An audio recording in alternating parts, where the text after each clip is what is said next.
gratterons, il faut uniquement prélever les feuilles qui est sur la tige, les faire revenir à la poêle, une fois qu'on en a une bonne poignée, et on peut le faire une omelette. Voilà, regarde. D'accord, voilà. montre-moi bien, voilà, montre-moi bien la feuille. Moi, il y a la fleur au bout. Voilà, le gaillet gratteron, voilà, que l'on peut consommer cuit, oui, ah oui, revenu dans une poêle. Dans une poêle et après utiliser en Utilisé en omelette, ce que tu veux, voilà, une fois que c'est. Voilà, tu dois trouver des recettes et tout. Alors nous on appelait ça la rapègue. On appelle ça la rapègue parce que pègue c'est colle. D'accord, Provençal, oui, c'est provençal. Tout à Donc fait. et on peut le mettre Ça colle sur le t-shirt. comme la garance, voyageuse, comme la garance, ça s'accroche. Ça s'accroche. Bon, donc, super, encore une belle découverte de cueillette sauvage comestible. Allez, on poursuit notre balade. Voici les jeunes pousses de houblon. Donc avec ces jeunes pousses-là, on peut se régaler en la cuisinant tout simplement. Ou comme des asperges, voilà, vapeur. Une cuisson rapide puisque c'est très fin et un petit peu de vinaigrette et c'est parfait. Donc le houblon, ce sont les jeunes pousses que l'on cueille. À partir de la première feuille normalement. Voilà, à partir de la première feuille comme le fait Lisette. Voilà. Comme ça.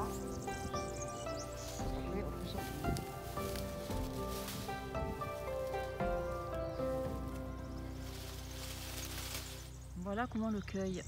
La première feuille qui est... Voilà, je montre le bouquet qui est juste là. Voilà les jeunes pousses de houblon qui sont comestibles. À cuire comme des asperges à la vapeur rapidement. Moi j'ai fait sauter à la poêle, voilà. dans une poêle, voilà, avec un petit peu de beurre. En omelette. Également. Voilà, c'est très très bon le houblon. Donc maintenant on a trouvé un joli coin où il y a des orties, alors on en ramasse pour les préparer, on va en préparer pour les déguster. Donc pour ce faire il faut prendre seulement les pointes. Alors voilà, les sommités. Donc moi j'utiliserai les parties un peu plus dures et les parties restantes pour faire un purin. Pour faire un purin d'ortie que je vais utiliser au potager. Voilà, là tu descends que jusqu'à... Voilà. Là, c'est bien. Voilà.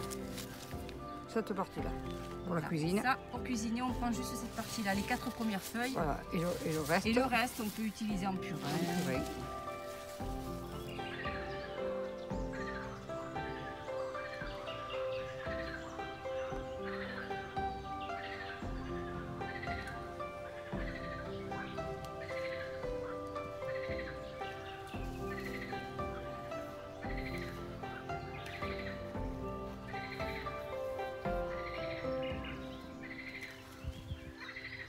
Alors ça c'est la campanule réponse, là elle est en fleurs, on peut la consommer pour décorer même les salades, la tige non.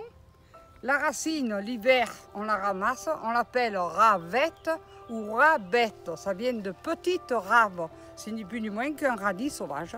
Mais c'est la campanule, c'est la rampunche on dit en provençal. D'accord. Un rampunche, voilà. Et la fleur, tu peux t'en servir pour décorer les salades. D'accord. On va faire ça, on va s'en servir pour décorer les salades et pour faire de beaux bouquets. Pour faire même un plat où pas uniquement les salades, mais on peut s'en servir de décoration puisque ça peut se manger. Voilà, ça fait partie des fleurs comestibles. Aussi. D'accord, merci.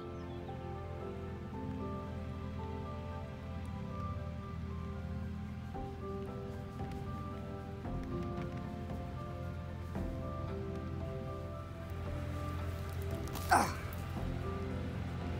La fleur de carotte, la Docus carota.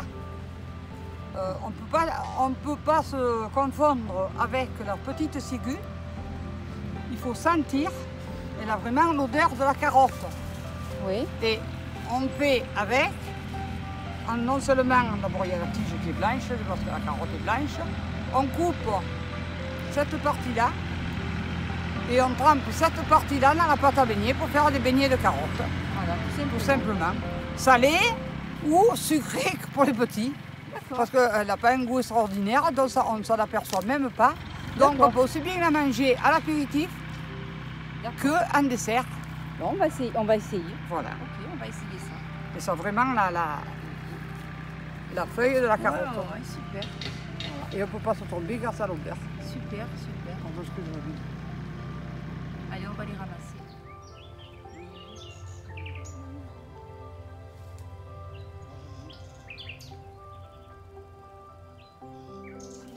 Avec le silène, voilà, avec les fleurs de silène, on fait des pétards. D'où son nom de pétarelle. Voilà, exactement. Regarde, attends, alors la silène est en fleur en ce moment, c'est quand même une plante sauvage que l'on déguste de l'automne au printemps. Oui. Voilà, là, ça y est, elles sont en fleurs, elles ont fait de jolies petites capsules dans lesquelles se trouvent les graines. Oui, les fleurs comme ça, on ramasse ça, on pince le bout. Pour emprisonner l'air. Ouais, voilà. Et quand on appuie sur sa main, ça fait un pétard.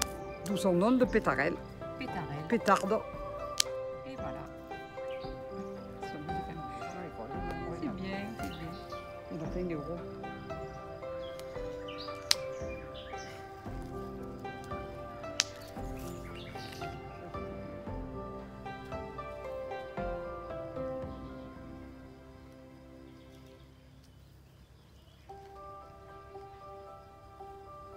Voici dans ce champ de coquelicots et voici comment ramasser les pétales. On rassemble et on pire au bout.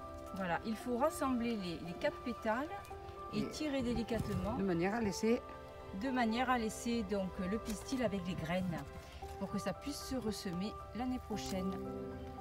Voilà, donc ne coupez pas les fleurs entièrement, prenez juste les pétales puisque c'est ce que nous allons utiliser en cuisine.